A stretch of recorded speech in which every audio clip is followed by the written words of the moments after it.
We have the story of Belnablaw, and the story of a lot of Irish history comes through what I called, I knew a fella who knew a fella.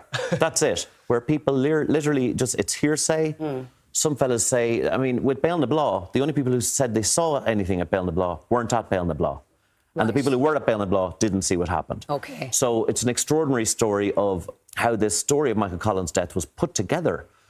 Fake news in the newspapers of the time. I go back to the original newspapers, to the letters, to what people wrote. There's infinite books about the subject, but it turns out that there's more than meets the eye to it. And all of these stories are given to us, I call them official history. But it's very like the death of JFK. You know, he was a very important person, Michael Collins. It was 8 months into his leadership of the country, and yet there was no inquest, no inquiry, no autopsy, or it went missing, and he doesn't even have a death cert. We don't even have a cause of death for Michael Collins.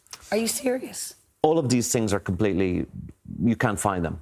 And many of the documents were burned in 1932 to do with the Civil War. So I'm trying to piece this together, and it's caused quite a bit of controversy. For instance, we're always told that Sonny O'Neill, who supposedly shot him, was a marksman and a sniper. He wasn't. He never trained in that at all. And I found proof that he had also damaged his arm 40% in World War I, so that he couldn't even use his right arm. So, I mean, the whole thing has just thrown up all of this madness. And of course, people like their stories. They like to keep them the way they are. So I'm causing a bit of controversy, but that's why it's called the murder. They're going back and to the left. It's back and to the left. It's very like the JFK tale. It really is. There's more witnesses to the JFK tale. There's more evidence with the JFK tale. We don't have anything. There's no ballistic or forensic evidence from Belnablaw whatsoever. There's not a single bullet from that day. Nobody's found any. And you're posing some good questions there. Oh, it's crazy stuff, yeah. And I think if you are starting to annoy people, it means you're getting to something. But it's not the only story you're reopening. Yeah. Also, Wolfe Tone, the leader of the 1798 rebellion. Yes. You're basing a story around him as well? Absolutely, the murder of Wolfe Tone. So I'm doing Michael Collins this Saturday in Liberty Hall, but Wolfe Tone is touring all the way through. Go to my website, paddycullivan.com, for tickets for all of that stuff. But it's like...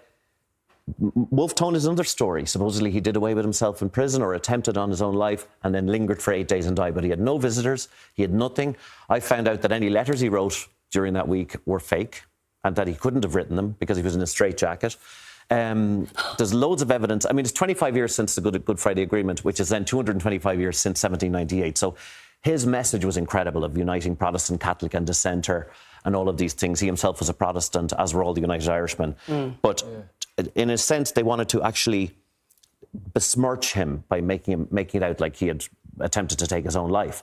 But, you know, the weird thing is, if he did do that, he wouldn't be buried in consecrated ground. And that's one of the most questionable things. He is buried in Bodenstown, which means he couldn't have been a suicide. So it's again, I've opened up the can of worms. I've gone back to the original press of the day, and it's all fake news, believe me, people.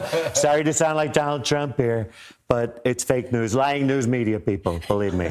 And it's the same back then. So what is it about what you're doing that is diverging so much from what we've been handed down as school kids? And, you know, when you watch a movie like Michael Collins, how is it that you're able to reach the places that other historians haven't been able to reach? Well, like I said, I had a lot of time on my hands during COVID. But, you know, I have to say, Irish academics seem to have not wanted to find out more about it or not wanted to go back. And I've had quite a few academics given out to me, but when I present them with the evidence, they have to kind of agree with me because they just haven't looked. And see, official history, we have a tendency in this country as well to, you know, belittle our heroes and, you know, because of republicanism itself and how it transmogrified in the 70s and all of this. But that doesn't mean we besmirch these people or take them down. You know what I mean? But I mean, I believe half of Irish academics would happily put on a festival for Oliver Cromwell. You know, I call it Cromfest. Stop. Yeah, it'll be in Galway. Not, you know what I mean? No, yeah. No, okay. Yeah. You don't let that happen again. But you know what I mean? It's tendency of not wanting to, or liking the original story, you know? So, but once I dug into this, you know, some people say, are they conspiracy theories? And I say, no, I'm a conspiracy analyst because there's definitely a conspiracy there.